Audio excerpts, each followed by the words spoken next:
ભગવદ્ ગીતા અધ્યયન કેન્દ્ર સાથે પ્રત્યક્ષ અને પરોક્ષ રીતે જોડાયેલા આપ સૌ ગીતા પ્રેમી જિજ્ઞાસુ અને અધ્યયનશીલ ભાઈ બહેનોને સાનોને જય શ્રી કૃષ્ણ.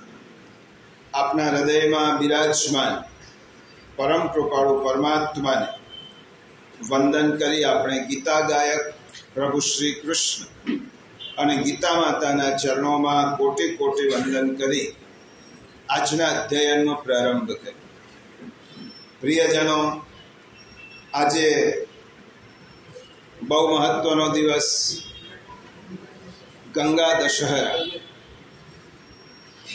આ ભૂમિને પવિત્ર કરનારી ગંગા મૈયા સ્વર્ગમાંથી પૃથ્વી ઉપર આજના દિવસે ગંગા મૈયાનું અવતરણ થયું. જેઠ સુદ એકમથી દસમ સુધીના દિવસો એ ગંગા દશહરા ગણાય. આજના દિવસે જ ભગીરથ રાજાની તપશ્ચર્યાથી ગંગા નદીનો પ્રાદુર્ભાવ ક્યાંથી થયો છે તો એની વિશેષ વાત તો પુષ્ટિ સત્સંગમાં કરીશું. આજે પ્રાસંગિક છે એટલે 2-5 મિનિટ ગંગા મૈયાનું સ્મરણ કરી લઈ. વામન ભગવાને જ્યારે વિરાટ સ્વરૂપ ધારણ કર્યું અને બલિરાજાના અહંકારને ખંડિત કરવા માટે 3 ડગલામાં સમગ્ર બ્રહ્માંડને માપી દીધા. અને જ્યારે વામન ભગવાનનું વિરાટ સ્વરૂપ ધારણ કરેલા પ્રભુનું એક ચરણ બ્રહ્મલોકમાં ગયું. બ્રહ્માજીને ખૂબ આનંદ થયો કે મારા પ્રભુના ચરણારવિંદ મારા લોકમાં પધાર્યા છે. એટલા માટે બ્રહ્માજીએ ઠાકોરજીના ચરણારવિંદનું પ્રક્ષાલન કર્યું અને ઠાકોરજીના ચરણારવિંદ શુદ્ધ જળથી એ ધોયા અને તે ચરણારવિંદમાંથી પ્રભુના ચરણારવિંદમાંથી નીકળેલું જળ એ ગંગાજી થયું.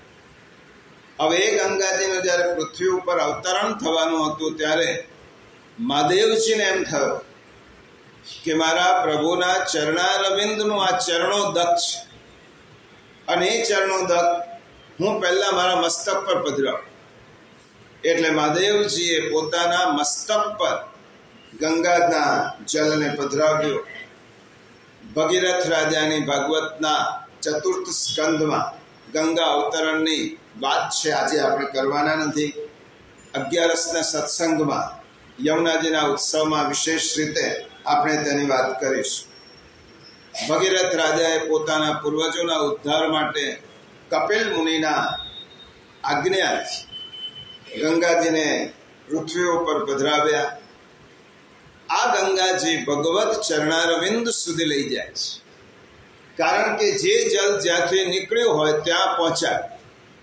ગંગાજી ભગવત ચરણારવિંદમાંથી પ્રગટ થયા છે. એટલા માટે ગંગાજી આપણને ભગવત ચરણારવિંદ સુધી પહોંચાય. ગમ્યતે પ્રાપ્યતે ભગવત પદમ સા ગંગા. જે આપણે ભગવત ચરણારવિંદની પ્રાપ્તિ કરાવે તેને ગંગા કહેવાય. દશહરા, આપણા 10 પ્રકારના પાપ ગંગાજી ધોવે છે. કયા 10 પ્રકારના પાપ છે અને તેની વિશેષ વાતો તો આપણે એકાદશીના સત્સંગમાં કરવાના છે. એટલા એનું પુનરાવર્તન ન થાય એટલા માટે આજે નથી રહેતો એ ગંગા મૈયાના આપણે દંડવત કરીએ અને ગંગા દશહરાના પવિત્ર પાવન દિવસે આપણે ગંગા મૈયાને પ્રાર્થના કરીએ કે ગંગા મૈયા જલ્દી અમને તમારા તટ ઉપર બોલાવો છો. અને ગંગા મૈયા આપણને બોલાવે ત્યાં સુધી ગંગાજીનું સ્મરણ આપણે કરતા રહીએ. આપણે પ્રિયજનો અધ્યાય 8 અક્ષર બ્રહ્મ યોગના 16મા શ્લોક પર્યંતનો વિચાર કરીએ. ગયા રવિવારે આપણે આ શ્લોકોમાં પ્રતિપાદિત જે પુનર્જન્મનો સિદ્ધાંત છે એનો વિચાર કરતા હતા. પુનર્જન્મના સંદર્ભે એક બે પ્રશ્નો આવેલા છે, એક બે વાત પણ કરવાની છે, પરંતુ આપણે જ્યારે આવતા રવિવારે મળીએ છીએ ત્યારે આ અધ્યાયને લગતી કેટલીક પ્રશ્ન રૂપે, સૂચન રૂપે જે વાતો આવી હશે તેને લઈશું. આજે પ્રશ્નની ચર્ચા કરતા નથી, પણ એ પ્રશ્નની વાત આપણે આવતા રવિવારે ગેટ ટુગેધરમાં જ્યારે ભેગા થઈશું ત્યારે લઈશું. હવે પછીના 3 શ્લોકો, હવે આપણને એમ થાય આ પુનર્જન્મની વાત સાંભળ્યા પછી કોઈ વ્યક્તિ પુનર્જન્મના ચક્રમાંથી છૂટવાનો રસ્તો તો ભગવાને બતાવી દીધો છે, બહુ સરળ છે. ભગવાને પુનર્જન્મના ચક્રમાંથી છૂટવા માટે એમ કહ્યું, તું મારું સ્મરણ કરતા કરતા નિયમિત મારું સ્મરણ કરીશ તો તારે કશો જ પુરુષાર્થ કરવાનો નથી. મારું સ્મરણ જ તને આ ભવબંધનમાંથી છોડાવી દેવા માટે સમર્થ છે. નામ સંકીર્તનમ યસ્ય સર્વ પાપ પ્રણાશનમ પ્રણામો દુઃખ શમનમ તમ નમામિ હરિમ પર. હરિનું નામ જ એટલું સામર્થ્યવાન છે કે જીવના બધા જ બંધનો એ દૂર કરી દે છે. એટલા માટે ભગવાને પુનર્જન્મમાંથી છૂટવાનો રસ્તો તો બતાવ્યો, પરંતુ કેટલાક એવા હોય કે હરિનામ સ્મરણ કરતા જ ન હોય, તો એવા જીવોને ક્યાં સુધી આ જન્મ મરણના બંધનમાં ચક્રમાં ફરવું પડે છે? એની કોઈ અવધિ ખરી? એની કોઈ લિમિટ ખરી? એ છૂટવાનો પ્રયત્ન જ નથી કરતો. તો એવા જીવને આ જન્મ મરણના ચક્રમાંથી કેટલા વર્ષોને કઈ કાળે મર્યાદા સુધી ફરવું પડે છે એ ભગવાન હવે પછીના 3 શ્લોકોમાં બતાવે છે. હવે પછીના 3 શ્લોકો એ ભગવાનના મહાત્મ્યના શ્લોકો છે. કારણ કે આ સૃષ્ટિમાં 2 તત્વ છે. આ 2 તત્વથી ઉપર જે હોય તેને ઈશ્વર કહેવાય. કયા 2 તત્વ છે? કાળ અને સ્થળ, જેને અંગ્રેજીમાં સ્પેસ એન્ડ ટાઈમ. આ 2 તત્વો એવા છે કે જે બધા જ લોકો આને આધીન છે. સ્થળ એટલે સ્પેસ અને ટાઈમ. કયો કાળ, કેટલો કાળ, એની ગણના કોઈ કરી શક્યું છે? કયું સ્થળ, બ્રહ્માંડનો તાક ઋષિઓ પામી શક્યા નથી, વૈજ્ઞાનિકો ખગોળશાસ્ત્રીઓ પામી શક્યા નથી. અને આ બ્રહ્માંડનો વિચાર કરતા કરતા ઋષિઓએ 2 જ વાક્ય કહ્યા, ન ઇતિ, અમારા માટે આ શક્ય નથી. આ બ્રહ્માંડ કેટલું છે, ક્યાં છે, એનો અંત ક્યાં છે, અમે તેનો માપ કાઢી શક્યા નથી. એ જ રીતે ખગોળશાસ્ત્રીઓ પણ કહે છે અનંત સૂર્યમાળાઓ છે, એક નહીં અનંત, એની કોઈ ગણતરી નથી. એટલે સ્થળની મર્યાદા આપણે એને જાણી શકતા નથી. તો સ્થળને આધીન, સ્થળ ઉપર આધિપત્ય કેવી રીતે જમાવી શકીએ? તો સ્થળ ઉપર જેનો આધિપત્ય છે તેને ઈશ્વર કહેવાય. ઈશ્વરની પરિભાષા શ્રીમદ ભગવદ્ ગીતાની દ્રષ્ટિએ સ્થળની પેલે પાર છે, જેને કોઈ સ્થળમાં તમે માપી શકો નહીં કે ભગવાન કેટલો મોટો. તત્ર તિષ્ઠતિ દશાંગુલમ, સમગ્ર બ્રહ્માંડને માપીને પણ ભગવાન રહે તો પણ ભગવાનનું માપ વધે, એટલો મોટો ભગવાન. આ એનું વિરાટ સ્વરૂપ. એટલા માટે ભગવાન સ્થળથી પર છે. અને બીજી વસ્તુ શું કહ્યું? કાળ, સ્પેસ. ભગવાનને કાળને કોઈ મર્યાદા નથી. આપણે બધા જ કાલને આધીન છીએ, બધા જ. ઈશ્વર સિવાય બધા જ લોકો કાલને આધીન છે. પણ ભગવાન કેવા છે? કાલાતીત છે, બિયોન્ડ સ્પેસ એન્ડ ટાઈમ. જે સ્થળ અને કાળથી પર હોય એને ઈશ્વર કહેવાય. હવે કોઈ વ્યક્તિ પોતાની જાતને ઈશ્વર ગણાવતો હોય તેને પૂછવાનું કે સ્થળ અને કાળનું બંધન તને જ્યાં સુધી છે ત્યાં સુધી ઈશ્વર નથી. ઈશ્વર એટલે બિયોન્ડ સ્પેસ એન્ડ ટાઈમ, જેને કોઈ સ્થળની અવધિ નથી, જેને કોઈ કાળની અવધિ નથી. હવેના 3 શ્લોક વૈચારિક દ્રષ્ટિ એક સાથે લેવા પડે એવા છે, કારણ કે એની વિચાર શૃંખલા એકબીજા સાથે જોડાયેલી છે. તો આ 3 શ્લોકમાં ભગવાન શું કહે છે? ભગવાન 3 શ્લોકમાં પોતાના મહાત્મ્ય કાલાતીત છું. અને ભગવાન મહાત્મ્ય એટલા માટે કહે છે કે આ ભક્તિ ષટક છે. અને નારદ ભક્તિ સૂત્રમાં ભક્તિની વ્યાખ્યા આપી, મહાત્મ્ય જ્ઞાનપૂર્વકમ સર્વતોધિકમ સુદૃઢ સ્નેહ ઇતિ ભક્તિ. પહેલા તો ભગવાનનું મહાત્મ્ય ખબર પડવી જોઈએ કે ઈશ્વર કેટલો મોટો છે. આપણે કોઈના તરફ આપણું મસ્તક ક્યારે નમાવીશું? જ્યારે આપણને એમ લાગશે કે આ વ્યક્તિ મારાથી ઉંમરમાં, અનુભવમાં, જ્ઞાનમાં, વિત્તમાં, સમૃદ્ધિમાં, પ્રતિષ્ઠામાં, સત્તામાં મારાથી મોટો છે, ત્યારે તેની સામે આપણે નમીશું. તો ભગવાનની સામે જ્યારે નમવાનું હોય ત્યારે ભગવાન પોતાનું મહાત્મ્ય દર્શાવે છે કે હું કેટલો કાળથી કેટલો પર છું એ તો જાણી. અને ભક્તિની પાયાની વસ્તુ છે. મહાપ્રભુજીએ પણ આ વ્યાખ્યા માન્ય કરી છે. પહેલા ઈશ્વરનું મહાત્મ્ય સમજો. ઈશ્વર કેટલો સમર્થ છે, ઈશ્વર કેટલો મોટો છે, ઈશ્વર કેટલો દયાળુ છે, ઈશ્વર કેટલો કરુણાવાન છે. આ તેનું મહત્વ આપણે સમજીશું ત્યારે આપણે ભગવાન પ્રત્યે આદર થશે, માન થશે, પૂજ્ય ભાવ થશે. અને પૂજ્ય ભાવ થશે એટલે આપણે એમ લાગશે કે આ સમગ્ર દુનિયામાં પ્રેમ કરવા જેવી કોઈ એક વસ્તુ હોય તો ઈશ્વર છે. એટલે આપણે ઈશ્વર તરફ પ્રેમ કરીશું. અને ભક્તિનો પાયો જ પ્રેમ છે. અને એ પ્રેમ જ્યારે સર્વતોધિક થાય, બધાથી સુદૃઢ થાય, ત્યારે પ્રેમ ભક્તિનું સ્વરૂપ લે. આપણો પ્રેમ ઘણા બધા પ્રત્યે છે, પરંતુ જ્યારે એક માટે પ્રેમ થાય અને સુદૃઢ બને, સર્વ કરતા અધિક થાય, ત્યારે તે પ્રેમ નથી રહેતો, ત્યારે પ્રેમ ભક્તિનું સ્વરૂપ ધારણ કરે છે. એટલા માટે મહાત્મ્ય જ્ઞાનપૂર્વકમ સર્વતોધિકમ સુદૃઢમ સ્નેહ ભક્તિ. આની વાત ભગવાન 8મા અધ્યાયની ભૂમિકા છે ભક્તિની. 9મા અધ્યાયમાં તો ભગવાન રાજવિદ્યા રાજયોગમાં ભક્તિની જ વાત કરવાની છે. એ માટે ભગવાન ભૂમિકા તૈયાર કરે છે, પોતાનું મહાત્મ્ય સમજાવે છે. અને મહાત્મ્ય જ્ઞાન સમજાવતા ભગવાન હવે 3 શ્લોક જુઓ, 17, 18, 19, 8મો અધ્યાય, પાન નંબર 134. શ્લોક 17, 18 અને 19. સહસ્રયોગ પર્યંતમ અહર્યદ બ્રહ્મણો વિદો રાત્રિમ યોગ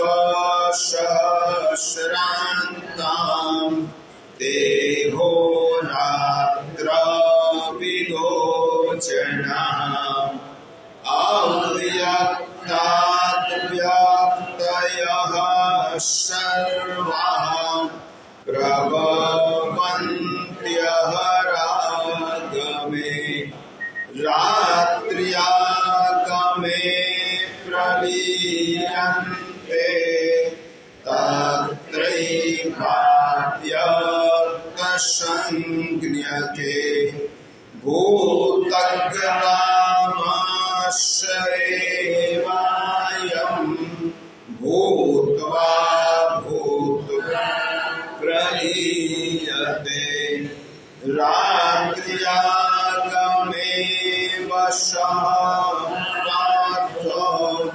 પ્રભવત્યઃ રાગમે. બ્રહ્માનો એક દિવસ. આ 3 શ્લોકમાં ભગવાને 2 વાત સમજાવી છે. પુનર્જન્મ ક્યાં સુધી જન્મ મરણના ચક્રમાં જીવને ફરવો પડે છે. અને બીજી વસ્તુ, કાલના સ્વામી છે ભગવાન. ભગવાન કાલાતીત છે. એ સમજાવવા માટે ભગવાને બ્રહ્માનું પરિમાણ કર્યું છે. કારણ કે આ સૃષ્ટિનું સર્જન બ્રહ્માથી થયું. બ્રહ્માને નિમિત્ત બનાવીને ભગવાને સૃષ્ટિ સર્જી. એટલા માટે જ્યારે કાલનું પરિમાણ કહેવાનું હોય ત્યારે બ્રહ્માથી શરૂઆત કરી. કોઈ એમ કે કાલનું પરિમાણ કયું છે કે આટલો જ સમય છે, આટલો. ભગવાન તો કાલનો અનંત પ્રવાહ છે, એને કોઈ જગ્યાએ તમે બાંધી ન શકો કે આટલો સમય. જેવી રીતે આપણે ઘરમાં સ્વરૂપ હોય, કોઈ એમ કે આ સ્વરૂપ એ જ ભગવાન છે. સ્વરૂપ ભગવાન છે, પણ સ્વરૂપ એટલા જ ભગવાન નથી. ભગવાન તો અનંત છે, એટલા મોટા છે. એવી રીતે ભગવાને કાલનું પરિમાણ કહ્યું છે. એ પરિમાણમાં ભગવાને બ્રહ્માનો એકમ લીધું છે. અને ભગવાન શું કહે છે? બ્રહ્માનો એક દિવસ, ત્રણનો સામાન્ય અર્થ ગીતાજીમાં આપેલો જ છે, આપણી પાસે છે. હું એ જ વાંચું છું.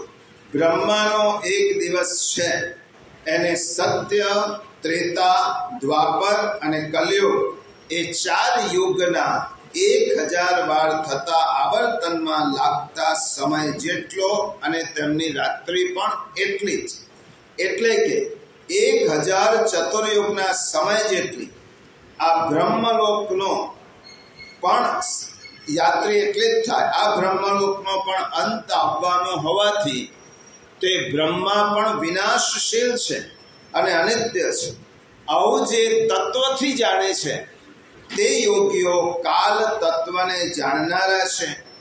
પછીના શ્લોકમાં કહ્યું, હવે બધાએ જીવો બ્રહ્માનો દિવસ શરૂ થતા અવ્યક્તથી, અર્થાત બ્રહ્માના સૂક્ષ્મ શરીરથી ઉત્પન્ન થાય છે, અને બ્રહ્માની રાત્રિ શરૂ થતા એ અવ્યક્ત નામના બ્રહ્માના સૂક્ષ્મ શરીરમાં લીન થઈ જાય છે. હે પાર્થ, આ સમગ્ર ભૂત સમુદાય એટલે જીવ સૃષ્ટિ વારંવાર ઉત્પન્ન થઈને પ્રકૃતિને વશ થયેલી બ્રહ્માની રાત્રિ થતા લય પામે છે, અને દિવસ થતા શરૂ થતા ફરીથી ઉત્પન્ન થાય છે.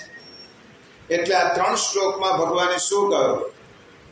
બ્રહ્માના દિવસ રાત્રિની ગણતરી છે.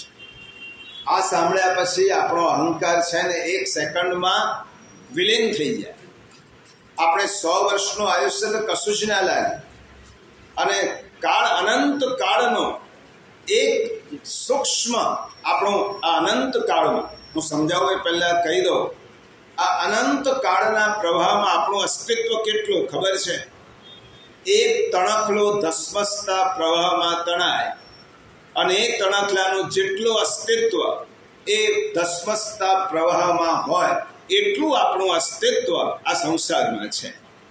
કાળનો અનંત પ્રવાહ વહ્યો જાય છે. કેવી રીતે? આ બ્રહ્માની રાત્રિ એટલે જીવનો લય, અને બ્રહ્માનો દિવસ એટલે જીવનું સર્જ, જીવની ઉત્પત્તિ. આ બહુ જ લોજિકલ, શાસ્ત્રીય. અનેક સંશોધકો ભારતીય આ ગણનાને પામી શક્યા નથી. એ લોકો સૃષ્ટિની ગણતરી કરવા માટે મથે છે, પરંતુ છેવટે તો તેમને ભારતીય ગ્રંથોનો જ આધાર લેવો પડે છે, કારણ કે તેમાં સૂક્ષ્મ ગણતરી છે. બ્રહ્માનો દિવસ એટલે સર્જન, જીવોનું સર્જન, અને બ્રહ્માની રાત્રિ એટલે જીવોનો લય. હવે સૃષ્ટિના સર્જનની વાત ગીતામાં કહી છે, અને ગીતામાં ભગવાને પહેલા જ કહ્યું 4થા અધ્યાયમાં, હું આ જે કહું છું તે અનેક ઋષિઓએ પહેલા કહેલું છે. આ મારી વાત અનેક પ્રકારના ગ્રંથોમાં કહેલી છે. ઋષિભિર બહુધા નિત્યમ, અનેક ઋષિઓએ, અનેક શાસ્ત્રોએ આ કહેલું છે. તો આ વાત ક્યાં? સૃષ્ટિની ઉત્પત્તિની વાત શ્રીમદ ભગવદ્ ગીતામાં છે. એવી રીતે નિરુક્તમાં છે, 14મા અધ્યાયમાં. મહાભારતના શાંતિ પર્વમાં કાલ ગણના આપવામાં આવી છે, 231મા અધ્યાયમાં. સૂર્ય સિદ્ધાંતમાં આ કાલ ગણના આપવામાં આવી છે. હરિવંશ પુરાણમાં આ કાલ ગણના આપવામાં આવી છે. મનુસ્મૃતિમાં આ કાલની ગણતરી કરવામાં આવી છે. અને શ્રીમદ ભાગવતના 3ય સ્કંદમાં વિદુર અને મૈત્રેય ઋષિના સંવાદમાં પણ આ વાત કરવામાં આવી છે. શા માટે આ વાત કરી છે?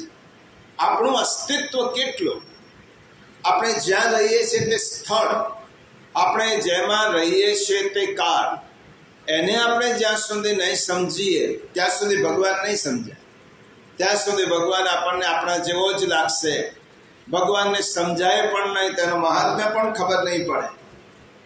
એટલા માટે આ શાસ્ત્રોમાં આ કાલની ગણના કહી છે. સૃષ્ટિ સર્જનની પ્રક્રિયા અને સર્જન અને લય જેટલો સ્પષ્ટ ભાગવતમાં, ગીતામાં અને આપણા પુરાણોમાં કયો છે એટલો કોઈ જગ્યાએ કયો હોય તેવું જાણવામાં આવતું નથી. આપણને ખબર છે 4 યુગ છે. 4 યુગ, સતયુગ જેને કૃતયુગ કહેવાય, પછી ત્રેતાયુગ, દ્વાપર યુગ અને કલયુગ. આ 4 યુગ ગણાય. આ 4 યુગ મળીને એક મહાયુગ બને. આ ગીતામાં જે ભગવાને કહ્યું છે તે સમજી લઈએ. આ 4 યુગ બનીને એક મહાયુગ બને એની ગણતરી આપણે જોઈએ છે. એ પહેલા સમજી લે કે આવા 1000 મહાયુગો, 4 યુગ ભેગા થાય ત્યારે એક મહાયુગ. આવા 1000 મહાયુગો થાય ત્યારે બ્રહ્માનો એક દિવસ થાય, અને આવા 1000 મહાયુગ બીજા થાય ત્યારે બ્રહ્માની એક રાત્રિ થાય. આપણે તો કાલાતીત ભગવાનની વાત કરીએ છીએ, પરંતુ એ પરિમાણ બ્રહ્માનો છે. એટલે બ્રહ્માનો એક આખો રાત દિવસ એટલે 2000 મહાયુગોનો સમય, એટલો કાળ. હવે આવા 360 અહોરાત્ર ભેગા થાય ત્યારે બ્રહ્માનું એક વર્ષ થાય. આવા 360 અહોરાત્ર રાત્રિ દિવસ ભેગા થાય ત્યારે બ્રહ્માનું એક વર્ષ થાય. અને આવા 100 વર્ષ ભેગા થાય ત્યારે બ્રહ્માનો અંતર. આવા 100 વર્ષ, બ્રહ્માનું આયુષ્ય 100 વર્ષ, અને ત્યારે ભગવાનનો 4 યુગ એ બરાબર એક મહાયુગ. આ મહાયુગ 1000 મહાયુગ ભેગા થાય ત્યારે બ્રહ્માનો એક દિવસ, 1000 મહાયુગ બીજા થાય ત્યારે બ્રહ્માની રાત્રિ. આવા 2000 મહાયુગને 360 વડે ગુણીએ તો બ્રહ્માનું એક વર્ષ થાય, અને એ બધાને પાછા 100 વડે ગુણીએ તો બ્રહ્માની એક જીવન થાય, ભગવાનનો એક જન્મારો થાય. સહસ્ર યુગ પર્યંત જે ભગવાને કહ્યું છે, બ્રહ્માના દિવસનો આરંભ થાય ત્યારે જ અવ્યક્ત પ્રકૃતિમાંથી સૃષ્ટિ ઉત્પન્ન થાય. બ્રહ્માનો દિવસ શરૂ થયો સૂર્યોદય, ત્યારે અવ્યક્ત પ્રકૃતિમાંથી સમગ્ર ભૂત સમુદાય જીવ સૃષ્ટિની ઉત્પત્તિ થાય. હવે એ ઉત્પત્તિ એ ક્યાં સુધી, જો આપણા પ્રશ્નનો જવાબ, આ જન્માંતરના ફેરામાં ત્યાં સુધી ભટકવું પડે જ્યાં સુધી બ્રહ્માનો એક આયુષ્ય છે. બ્રહ્માએ સૃષ્ટિની ઉત્પત્તિ કરી અને બ્રહ્માજી જ્યારે રાત્રિ પડવાની અને સૃષ્ટિનો લય થાય ત્યાં સુધી જન્મ મરણના પુનરપી જનનમ પુનરપી મરણમ પુનરપી જનની જઠરે શયન, એટલા માટે 84 લાખ યોની કહ્યું છે. આવા વર્ષ અને આ દિવસને બ્રહ્માની રાત્રિ આરંભ થાય ત્યારે સર્વભૂતોનો લય થાય. હવે સર્વભૂતોનો લય થાય ત્યારે સમગ્ર બ્રહ્માંડમાં માત્ર એક ઈશ્વર જ હોય છે, જે ભાગવત ચતુશ્લોકીમાં કહ્યું. અત્યારે એની ચર્ચા નથી કરતો. અહમેવા સમેવાગ્રે નાન્યદ્યત સદસત પરમ, એ વાત ચતુશ્લોકીમાં કહ્યું. ત્યારે વિરાટ પુરુષ સમગ્રને પોતાનામાં સમાવી અને ક્ષીરસાગરમાં પ્રભુ એ પડે છે. આ જ્યારે સૃષ્ટિનો સમગ્ર સૃષ્ટિનો લય થાય ત્યારે હવે જે જીવ માત્રનો સમુદાય આપણને દેખાય છે, આપણે બધા જ, આપણે જે જોઈએ છે તે સાથે, એ બધા ઉત્પન્ન થવામાં કે લય થવામાં અસ્વતંત્ર છે. એ સ્વતંત્ર નથી.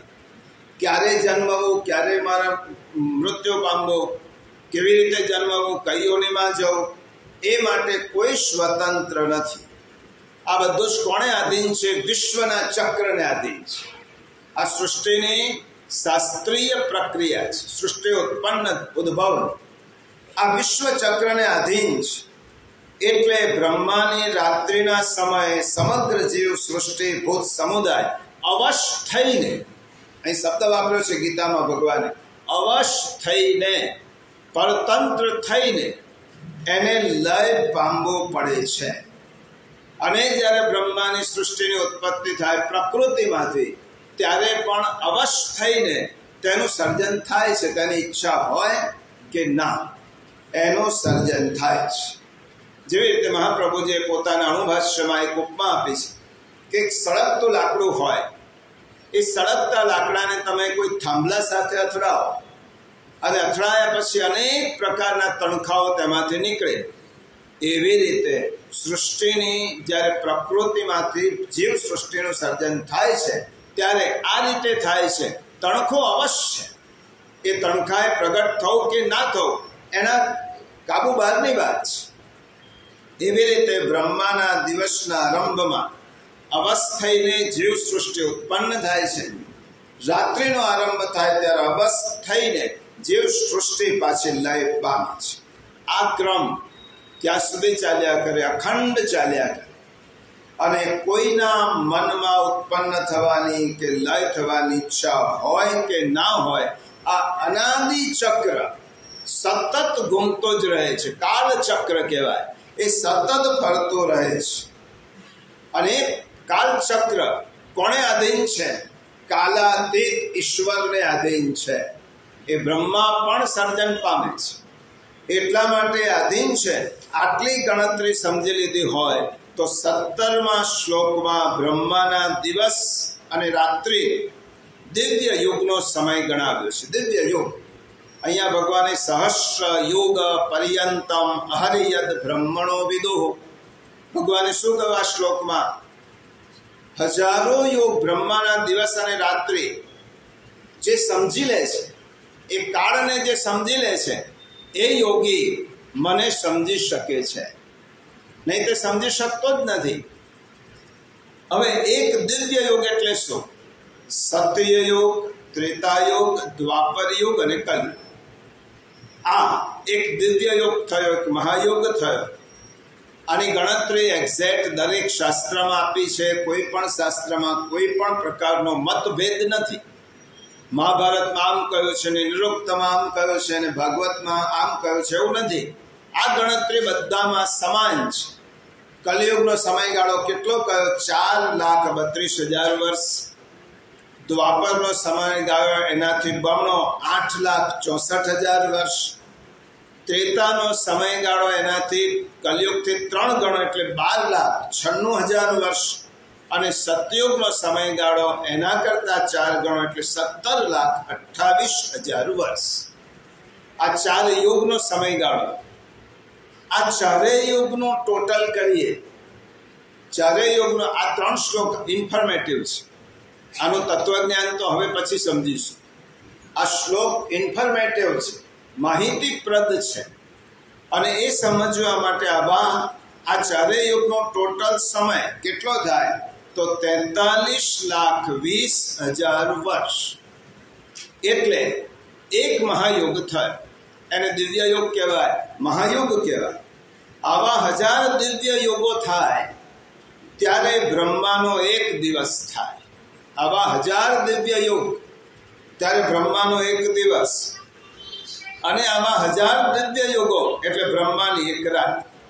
હવે આનો હિસાબ કરીએ. આ મારો હિસાબ નથી, શાસ્ત્રોનો હિસાબ છે, ભારતીય જ્યોતિષ શાસ્ત્રનો હિસાબ છે. એ શું કહે છે? આ હિસાબે બ્રહ્માનો એક દિવસ એટલે 4,32 કરોડ વર્ષ. 4,32 કરોડ વર્ષ. એટલા જ વર્ષો બ્રહ્માની રાત્રિ, એટલા જ વર્ષો પાછી પ્રભુની રાત્રિ. આમ બ્રહ્માનો એક આખો દિવસ અને રાતનો ગાળો ગણીએ તો આપણું મગજ ચક્કર થઈ જાય અને આપણને એમ લાગે કે આપણું અસ્તિત્વ શું આટલા કાળના પ્રવાહ. અને બ્રહ્માનો દિવસ ગણીએ તો 8 અબજ અને 64 કરોડ વર્ષનો થાય. અને 8 અબજ અને 64 કરોડ વર્ષને 360 થી ગુણીએ તો બ્રહ્માનું 1 વર્ષ થાય. અને તેને 100 થી ગુણીએ તો બ્રહ્માનો આખો જન્મારો થાય. હવે આવી ગણતરી તો ભાગ્યે જ કોઈ કરી શકે. એટલા માટે આવા 100 વર્ષનું બ્રહ્માનું આયુષ્ય આપણે ગુણાકાર કરીએ ત્યારે આપણો એટલો મોટો થાય છે. આ થઈ બ્રહ્માના દિવસ રાતની વાત. છતાં બ્રહ્માજી રડે છે કે મારું આટલું ટૂંકું આયુષ્ય. તો પછી આપણે રડીએ એમાં શું વાંધો છે? આટલો હોવા છતાં પણ બ્રહ્માજી કહે છે કે આ સમય જતા તો વાર જ નથી લાગતી. અને પાછો શુદ્ધલાય થવાનું થાય ત્યારે બ્રહ્માજી ભગવાનને કહે કે હવે મારો નંબર ક્યારે આવશે? ભગવાન કહે બીજો બ્રહ્મા આવશે. તો નહીં, આ બ્રહ્માએ બદલાય. આગળ શ્લોકમાં ભગવાને કહ્યું કે બ્રહ્મલોકથી શરૂ કરીને બધા જ પુનરાવર્તી છે, ફરીથી આવનારા જનારા છે. એટલા માટે આ 100 વર્ષનું બ્રહ્માનું આયુષ્ય પૂરું થાય એટલે નૈમિત્તિક પ્રલય, પ્રાકૃતિક પ્રલય એને કહેવાય. પ્રાકૃતિક પ્રલય થાય અને પછી જ્યારે ભગવાનને એમ થાય એકોહમ બહુશ્યામ, હું એકલો છું, મારે ફરીથી સર્જન કરવું છે, ત્યારે વિરાટ પુરુષની આંખો ખુલે.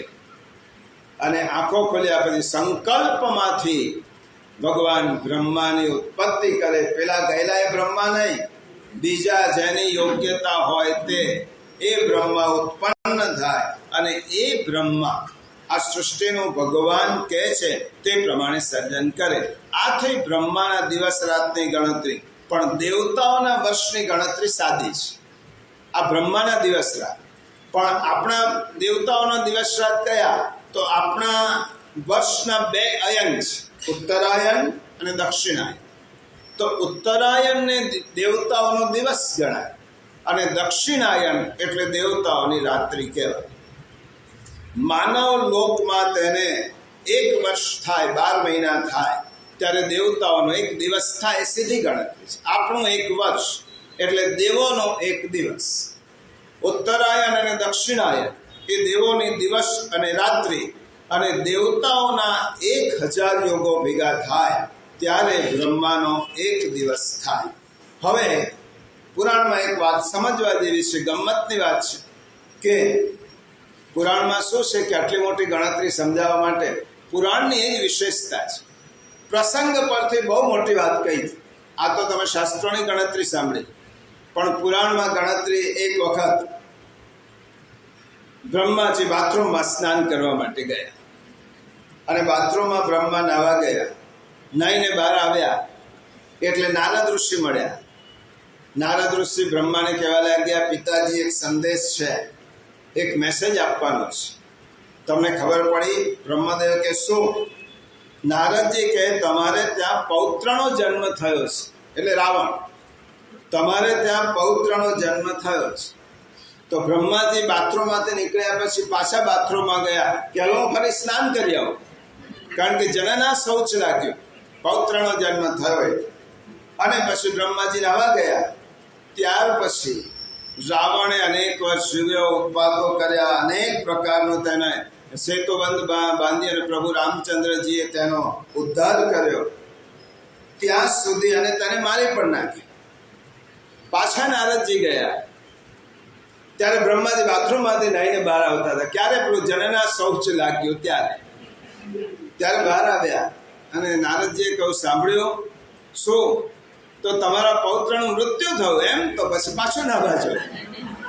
જનના શૌચ થયું ત્યારે નાવા ગયા. બ્રહ્માનું સ્નાન થઈ થતું હતું ત્યાં સુધી રાવણનો આખો જન્મારો પૂરો થઈ ગયો અને પછી નારદજી નાવા ગયા. એટલા માટે બ્રહ્મદેવનું આયુષ્ય ઘણું લાંબુ છે. આવા બ્રહ્માને પણ આવવું અને જવું પડે છે. તો આપણે કઈ દાળની મૂળી?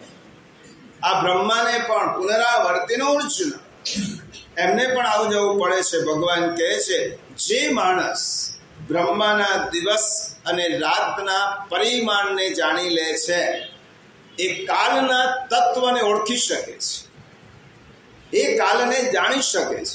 તે હો રાત્ર વિદો જના. ભગવાને આ શ્લોકમાં કહ્યું, તે જ વ્યક્તિ મને ઓળખી શકે.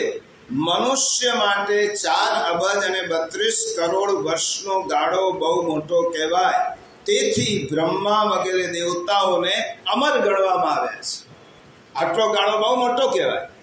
એટલે આ દેવતાઓને બ્રહ્માને શું અમર છે, કારણ કે આપણી ગણતરી બહાર છે એમનું જીવન, એટલા માટે અમર છે. અમર બ્રહ્મા પણ નથી, કારણ કે અમર તો એક જ છે, અજરાને અમર ઈશ્વર જ છે. કાળના અસ્ખલિત રહેતા અનંત પ્રવાહમાં 4 અબજ અને 32 કરોડ વર્ષ આજે કાળનો સતત પ્રવાહ ચાલે છે, તે બહુ ન ગણાય. આ કાળ તત્વને જે સમજે છે, મેં કહું ને આટલું સમજ્યા પછી આપણને એમ લાગે ઓહો આપણે 100 જ વર્ષ, બ્રહ્માને આટલાને આપણે 100 વર્ષ તો ક્યાં નીકળી જશે. અને આ કાળ તત્વ જે સમજે છે, સ્પેસ એન્ડ ટાઈમ, આ બેને બિયોન્ડ ભગવાન છે. આ એને જે સમજી શક્યા, તમે ભગવાનને જો સ્થળમાં પરિમિત કરશો તો ભગવાન આટલા જ લાગશે. એ ભગવાન સ્થળમાં પરિમિત નથી. આપણી ઘેરે સેવામાં પધરાવેલું સ્વરૂપ કે આપણી મૂર્તિ પૂજામાં પધરાવેલી મૂર્તિ એ પૂજા પૂરતી છે, સેવા પૂરતી છે, પરંતુ એ ભગવાન તો અનેક અનંત કાળના સ્વામી છે, કાલાતીત છે. એને કોઈ સ્થળમાં બાંધી શકાય નહીં, એને કોઈ કાળમાં બાંધી શકાય નહીં. એટલા માટે જો 10મા અધ્યાયના 33મા શ્લોકમાં ભગવાન કહે છે, 162 પાન 162 પર ભગવાન 10મો અધ્યાય 33મો શ્લોક વિભૂતિનું વર્ણન કરે છે, ત્યારે ભગવાન શું કહે છે?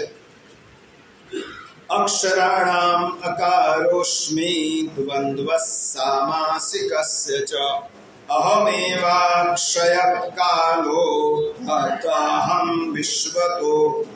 હું કાળનો પણ કાળ, મહાકાળ, સર્વ તરફ મુખ ધરાવનાર વિરાટ સ્વરૂપે ધાતા અર્થાત સૌનું ધારણ પોષણ કરનાર હું છું.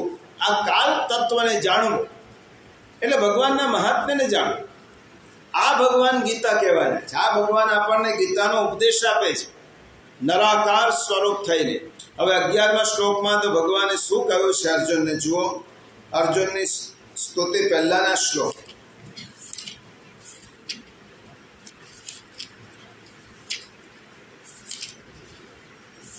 PAN number 167. 167 નહીં, અર્જુનની સ્તુતિ પછી છે.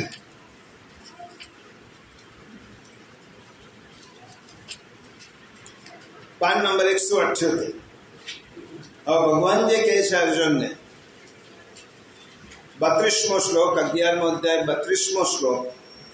કાલોસ્મિ લોકક્ષયકૃત પ્રવૃદ્ધો લોકાન સમાહર્તુમિહ પ્રવૃત્તઃ ઋતે વિદ્વાન્ના ભવિષ્યન્તિ સર્વે યેવ સ્થિતઃ પ્રત્યનિકેષુ યોધા. ભગવાન શું કહે છે? હું લોકોનો સંહાર કરનાર વધી ગયેલો મહાકાળ છું. અત્યારે આ લોકોના સંહાર કરવા માટે પ્રવૃત્ત થયો છું.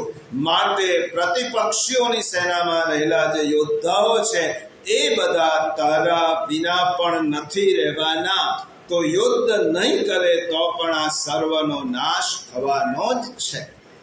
એટલા માટે અર્જુન, હવે આપણને ખ્યાલ આવ્યો કે અર્જુન જ્યારે પૂછે છે ભગવાનને પહેલા અધ્યાય, ભગવાન આ બધાનું કેવી રીતે મારીશ, આ બધા મરશે, આમ થશે તેમ થશે, ત્યારે બીજા અધ્યાયમાં સંજયે કહ્યું ભગવાન હસતા હોય તેમ બોલવા લાગ્યા.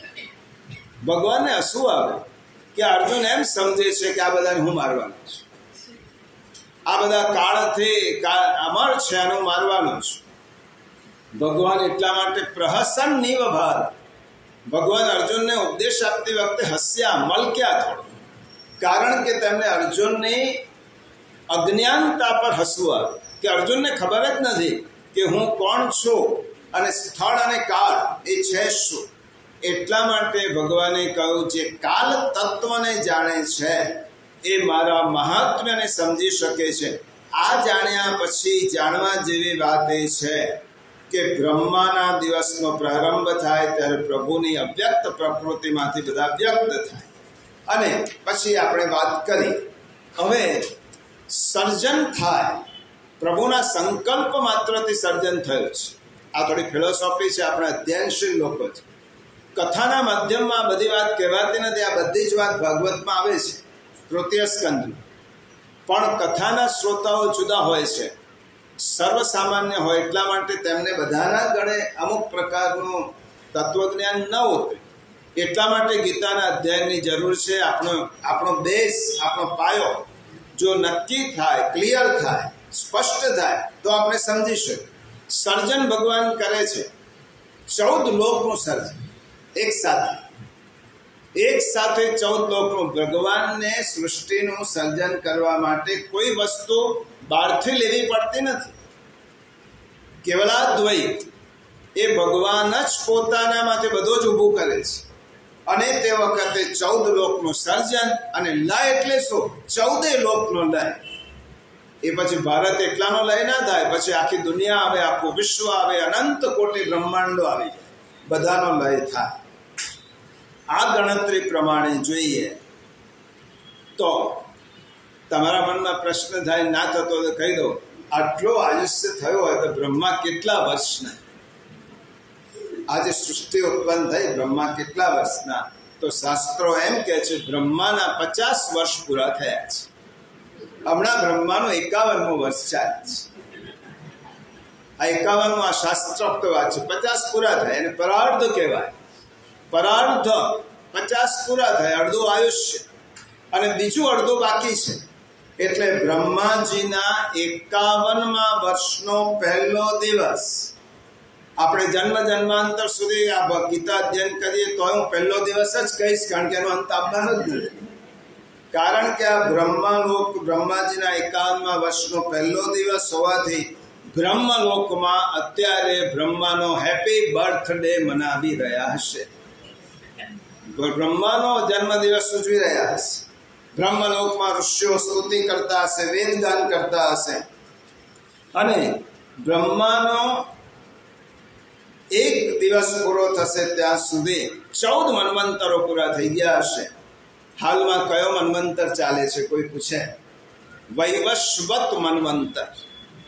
તમે જે બ્રાહ્મણ તમને સંકલ્પ લેવડાવે ત્યારે બધું બોલે છે, પરંતુ એ સંકલ્પ શું બોલે છે આપણને ખબર ના પડે. વૈવસ્વત મન્વંતર ચાલે છે. અને આ કલ્પ કયો ચાલે છે? શ્વેત વારાહ કલ્પ. કોઈ એમ પૂછે, આજની તારીખ આપણને ખબર હોય, પણ આપણે તો એટલા બધા અંગ્રેજોના માનસિક ગુલામ થયા છે કે તિથિ પણ કોઈને યાદ નથી. કોઈ તમે પૂછો તિથિ કઈ, તો આપણે બધાને ખબર હશે, પણ નવા યુવાનને પૂછો તિથિ એટલે શું અને ગુજરાતી મહિનાની ગણતરી કેવી રીતે થાય એ જ ખબર ના. આ ભારતીય ગણના પ્રમાણે શ્વેત વારાહ કલ્પ અને વૈવસ્વત મન્વંતર. આ કલિયુગ કયો ચાલે છે? 28મો કલિયુગ. આ જે કલિયુગ છે, ભગવાને ચોથા અધ્યાયમાં કહ્યું, સંભવામી યુગે, હું યુગે યુગે આવું છું. કૃષ્ણ અવતાર એક જ યુગમાં થયો નથી.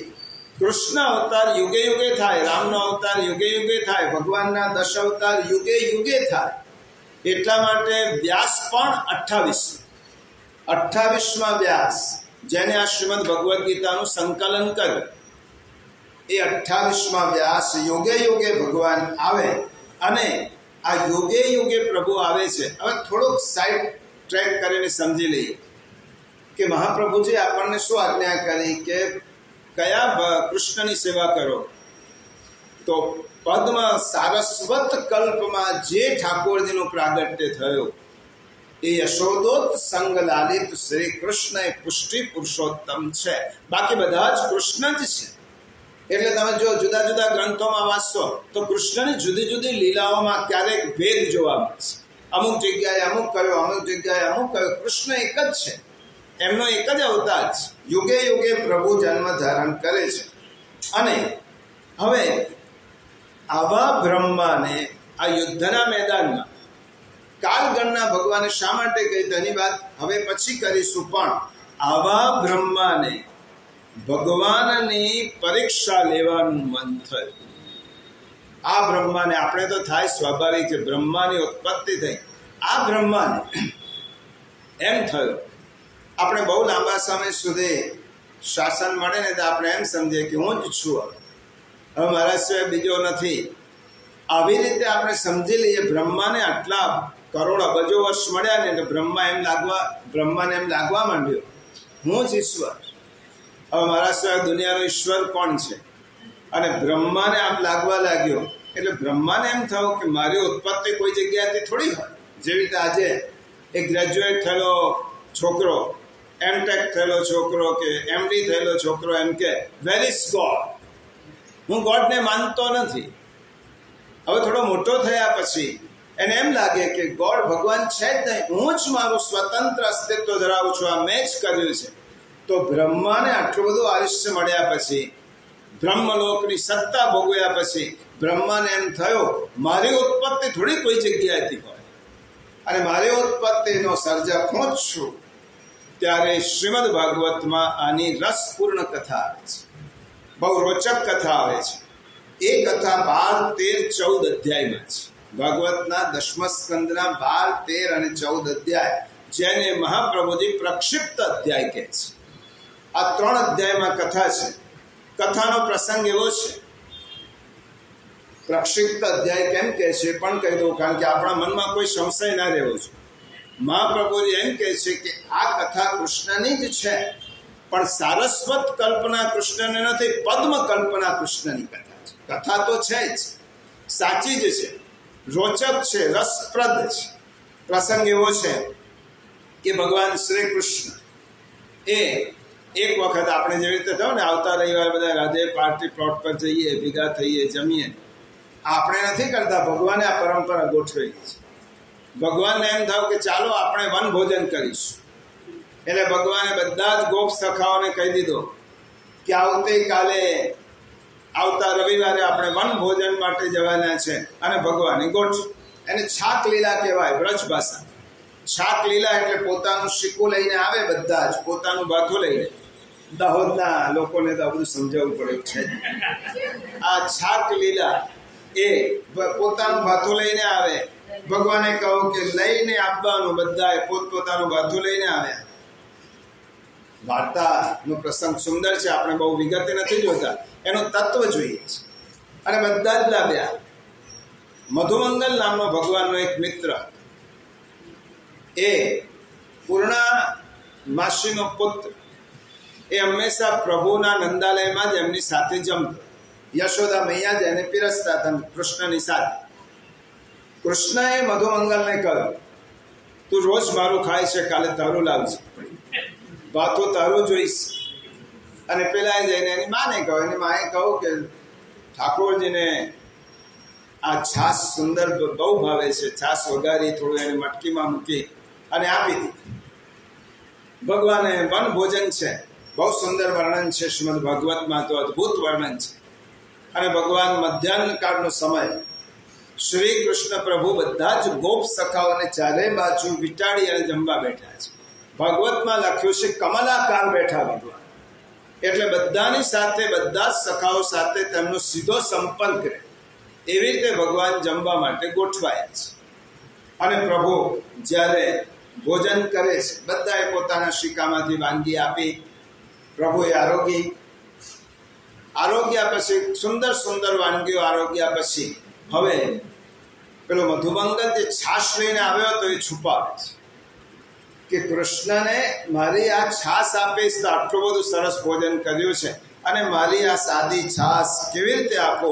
ભગવાનનું ગોકુલનું પર્વ તો પ્રેમનું પર્વ છે, આખું વ્રજભૂમિનું પર્વ, ભગવાને પ્રેમનો વરસાદ જ વરસાવ્યો છે એ ગાયો પર, ગોવાળો ઉપર, ગોપિકાઓ ઉપર.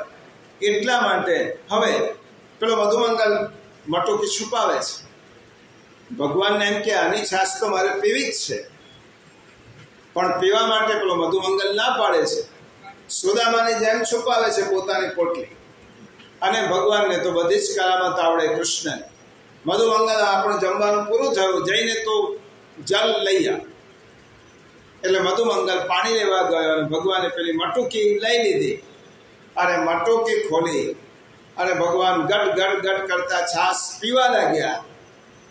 છાશ પીતા જાય અને વખાણ કરતા જાય, કેટલી સરસ, કેટલી મધુર છાશ છે, આમ તેમ. અને પેલા ગોપ સખાઓને થયું, કનૈયાએ અમારા ઘરનું ખાધું, અમારા ઘરનું બધાને ખવડાવ્યું, પણ છાશ એકલો પી જાય છે. એટલે કહો, કનૈયા હમકો ભી દે, અમને પણ આ છાશ આરોગ્ય છે. પ્રભુ વખાણ કરતા જાય છે. ત્યારે હવે છાશ ખાલી થઈ ગઈ અને ગોપ બાળકો ભગવાનની પાસે ટોળે વળ્યા, અમને પણ છાશ આપ, કારણ કે તારું અધરામૃત અમને ક્યાં મળવાનું હતું. ત્યારે ભગવાને કહ્યું, જીન નહીં ચાખ્યો મેરે ભૈયા મેરી હથેળી ચાટ. જેને ના મળ્યો એ છાશ, આ મારી હથેળી ચાટે, આ મારી હાથ ચાટે. અને આ પ્રસંગ જોવા માટે બ્રહ્મા આકાશમાં આવ્યા. કયા બ્રહ્મા? જેના આયુષ્યની વાત કરી તે, એ આકાશમાં જોવા લાગ્યા કે મેં સાંભળ્યું છે કે આ બ્રહ્મ છે, કૃષ્ણ બ્રહ્મ છે કે જેને મારું સર્જન કર્યું છે. તો આવો ગોપ બાળક બ્રહ્મ કેવી રીતે હોઈ શકે કે જેને પોતાને હાથ ચટાડે છે? આ ગોવાળિયાઓને, ગામડાના છોકરાઓને પોતાના હાથ ચટાડે. આ બ્રહ્મ થોડો હોય, આ બ્રહ્મ નહીં હોય. અને હોય તો પરીક્ષા. એટલે બ્રહ્માએ શું કર્યું? બ્રહ્માએ જે વાછરડા લઈને આવ્યા હતા, એ બ્રહ્માએ એ વાછરડા છુપાવી દીધા, બ્રહ્મલોકમાં લઈ ગયા. હવે એક ગોપ સખાની નજર પડી, કનૈયા હમારે બછુરે કહા હૈ, અમારા વાછરડા ક્યાં છે? ભગવાને કહ્યું કે ચિંતા ન કરશો, હું શોધી લાવું છું. એક હાથમાં ભાગવતનો સુંદર વર્ણન છે, એક હાથમાં દહીંનો કોળિયો છે, એક હાથમાં અથાણાની ચીરી છે. અને ભગવાન શોધવા ગયા. અધવચ્ચેથી ભોજનમાંથી ઉઠાડ્યા. કોણે ઉઠાડ્યા? બ્રહ્માએ. આ વાછરડા શોધવા. અને ભગવાન જ્યાં વાછરડા શોધવા ગયા ત્યાં વાછરડા મળે નહીં. હવે ભગવાન આવ્યા કે વાછરડા નથી મળતા, ક્યાં ગયા હશે? ભગવાને આંખો બંધ કરી સમજી ગયા, આ તો મેં જેને બનાવ્યો છે, મને બનાવે છે. અને ભગવાન આવ્યા તારે ગોપ સખાઓ ગુમ થઈ ગયા. બ્રહ્માએ ગોપ બાળકોને બ્રહ્મલોકમાં લઈ ગયા. હવે રહ્યા પ્રભુ એકલા, કૃષ્ણ એકલા જ રહ્યા. આ બાજુ ગોપ સખાઓ નથી, વાછરડા નથી. બ્રહ્માને થયું ચાલો પરીક્ષા કરો. અને ભગવાન જ્યાંની પરીક્ષા કરવા ગયા, બધાને અદ્રશ્ય કર્યા. હવે બ્રહ્માને જે આખી સૃષ્ટિનું સર્જન કરે, એને વાછરડા અને બાળકો, ગોપ બાળકો ઉભા થતા વાર લાગે. એક ક્ષણ માત્રમાં સંકલ્પ કરે અને જેવા વાછરડા હતા, જેવા ગોપ બાળકો હતા, એવા ભગવાન બની ગયા કૃષ્ણ. અને ભાગવતમાં લખ્યું છે, જેવા બાળક વત્સ અલ્પ શરીરી, જેવા પગોને કરો, જેવી લાકડી વેણુ શૃંગી દલશિક, વસ્ત્રો તથા ભૂષણ, જેવા નામ ગુણો ચરિત્ર વયને, જેવી વિહારાકૃતિ, સર્વમ વિષ્ણુમયમ ગિરાંગ સમજે, સ્ફુરે સ્વરૂપે ત્યહી. હવે કૃષ્ણ એક ન રહ્યા, અનેક રૂપ ધારણ કર્યા. અને કૃષ્ણ ભગવાને જ્યારે પોતાના અનેક રૂપ ધારણ કર્યા, હવે હમણાં જ જોયું તેમ દેવતાઓનો એક દિવસ, આપણો એક દિવસ બરાબર દેવોનું એક વર્ષ. હવે બ્રહ્માને દેવોના એક વર્ષ પછી જોવા આવ્યા. પાછા શું ચાલે છે જોઈ જવું. આપણો એક વર્ષ અને એમનો એક દિવસ. બ્રહ્મા એક દિવસ પછી સવારે આ ઘટના બની, બીજા દિવસે બ્રહ્મા જોવા આવે. એ સરસામાં આપણું એક વર્ષ પૂરું થઈ ગયું પૃથ્વીનું. બ્રહ્માને થયું કે જો શું ચાલે છે. અને જોયા પછી બ્રહ્મા આવે છે પાછા વ્રજભૂમિમાં, આકાશમાં માર્ગે જુએ છે તો એ જ ગોપ બાળકો, એ જ વાછરડા, એ જ લાકડીઓ, એ જ શૃંગી. બ્રહ્મા જુએ છે કે આ સાચું છે કે પેલું મારે ત્યાં છે સાચું છે. સાચા કયા?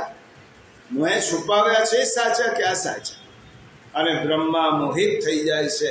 અને પ્રભુ શ્રી કૃષ્ણ બ્રહ્માને વિરાટ રૂપ દર્શાવે છે. બ્રહ્મા, તારા જેવા અનંત બ્રહ્માંડો તો મારા પેટમાં છે. અને મારી પરીક્ષા કરવા ગયો. અને પછી ભાગવતમાં એક સુંદર સ્તુતિ આવે છે. હવે જે આપણો વાર્તાનો સંદર્ભ આ છે, આપણી આખી વાતનો ગીતા. આ બ્રહ્માજી નીચે પધારે છે. અને બ્રહ્માજી પ્રભુના સ્વરૂપને ઓળખ્યા પછી બ્રહ્માજી વિનંતી કરે છે, હાથ જોડે છે અને શ્રી કૃષ્ણના ચરણને સ્પર્શ કરીને જે પ્રભુની સ્તુતિ કરે છે એને બ્રહ્માની સ્તુતિ કહેવાય. આ બહુ સુંદર સ્તુતિ છે. એના આપણે આખી સ્તુતિ નહીં, પણ 9 થી 12 શ્લોકો બ્રહ્માજી આ ભાગવતના અક્ષરશ હું એટલા માટે કહું છું કે શ્રીમદ ભગવદ્ ગીતા જે ભગવાને કહ્યું છે એ ભાગવતમાં તે ચરિતાર્થ કરીને બતાવ્યું છે.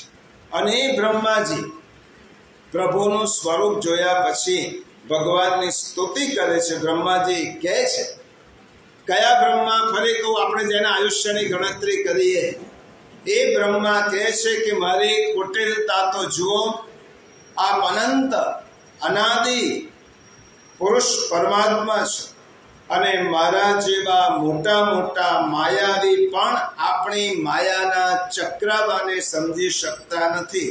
છતાં પણ મેં આપના ઐશ્વર્યની પરીક્ષા લેવાની ધૃષ્ટતા કરી. માટે હે પ્રભુ, મને માફ કરજો. હું આપની આગળ કંઈ જ નથી. શું અગ્નિની સામે તણખાઓની કોઈ વિશાળ ખરી? ક્યાં અફાટ સિંધુ અને ક્યાં એક નાનકડો જળબિંદુ? પ્રભુ, રજોગુણનો સ્વભાવ મારો હોવાથી હું તમને ઓળખી શક્યો નહીં, વાસ્તવિક રીતે તમને સમજી શક્યો નહીં અને મારી જાતને આપનાથી અલગ માની અને સમગ્ર બ્રહ્માંડનો સ્વામી માની બેઠો. હું ઓળખ્યો નહીં, પણ સમગ્ર બ્રહ્માંડનો સ્વામી માની બેઠો. આજે મને ખબર પડી હું આપનો સેવક છું, આપ મારા સ્વામી છો, હું સર્જન છું, આપ સર્જક છો. હે નાથ, મારો અપરાધ ક્ષમા કરો. અને આગળ બ્રહ્માજી કહે છે, પ્રકૃતિ, મહત્તત્વ, અહંકાર, આકાશ, વાયુ, અગ્નિ, જળ અને પૃથ્વીરૂપ આવરણોથી ઘેરાયેલો આ સમગ્ર બ્રહ્માંડ એ મારું શરીર છે. પણ આવું બ્રહ્માંડ આપના એક એક રૂવાટામાં, આ બ્રહ્માજી કહે છે, આપના શરીરના એક એક રૂવાટામાં કરોડો બ્રહ્માંડો છે. જેને આજનું વિજ્ઞાન, આજનું ખગોળશાસ્ત્ર શું કહે છે? અનંત કોટી બ્રહ્માંડ છે. એનો તાગ પામી શકાય તેમ નથી. અને બ્રહ્માજી કહે છે, એક નાનકડા બ્રહ્માંડ તમારા કૃપાથી હું સર્જન કર્યું અને એને સ્વામી માની બેઠો. એવા તો અનંત કોટી બ્રહ્માંડો તમારા શરીરના એક રૂવાટામાં છે અને ઉડતા રહે છે. કેવી રીતે ઉડતા? આ ભાગવતની ઉપમા છે. એ બ્રહ્માંડની ઉપમા આપતા શું કહ્યું? આપના એક એક રૂવાટામાં, એક એક છિદ્રમાં અને અનંત બ્રહ્માંડો કેવી રીતે ઉડે છે? આ ભાગવતની ઉપમા છે, મારી નથી. જેમ ઝરૂખાની જાળીમાંથી આવતા સૂર્યના કિરણોમાં રજકણોના સૂક્ષ્મ પરમાણુઓ જેવી રીતે ઉડે છે, એવી રીતે આપણા શરીરના એક રૂવાટામાં આવા બ્રહ્માંડો ઉડતા રહે છે. એ મેં જોયું છે. અને ક્યાં 3.5 હાથનો બ્રહ્મા અને ક્યાં તમે વિરાટ પુરુષ પ્રભુ, તમે ક્યાં? અને પછી બ્રહ્માજી ઘણું ઘણું કહે છે, પ્રભુની ક્ષમા માંગે છે. અને પછી તો વાત એવી છે કે બ્રહ્માજી એક યાચના કરે છે, પ્રભુ અહીંયા સુધી આવ્યો છું તો તમે હમણાં જે ભોજન કર્યો એનો કણુકો પ્રસાદ મને આપી દો, હું ધન્ય થઈ જઈશ. આ તમે જે પ્રસાદ લીધો ગોવાળિયાઓ સાથે, એનો રંચક માત્ર પ્રસાદ આપો. ભગવાને કહ્યું કે જે ભજનમાં, ભોજનમાં અને આનંદમાં ભંગ કરે તેવા બ્રહ્મા તમને પ્રસાદનો અધિકાર નથી, પ્રસાદ નહીં મળે. બ્રહ્માને થયું કે સારું, યમુનાજીમાં હાથ ધોવા માટે બધા ગોવાળિયાઓ આવશે ત્યારે હું પ્રસાદ દઉં. એટલા માટે પુરાણમાં લખ્યું છે બ્રહ્માજી માછલું બની ગયા. અને માછલું એટલા માટે બન્યા કે બધા હાથ ધોવે તો એક રંચક માત્ર એ પોતાને મળે. ત્યારે ભગવાન સમજી ગયા અને ભગવાને કહ્યું કે આજે યમુના જળમાં કોઈ હાથ ધોવાના નથી, આજે બધા હાથ આપણે રજમાં જ લૂછી નાખવાના. આ બ્રહ્મા એ પ્રભુની પરીક્ષા કરી. સહસ્ર યુગ પર્યંતમ હરિયદ બ્રહ્મણો વિદુ રાત્રિમ યુગ સહસ્રાંતમ તેહો રાત્રવિદો જના. અને આ બ્રહ્મા ઉત્પન્ન કરે છે.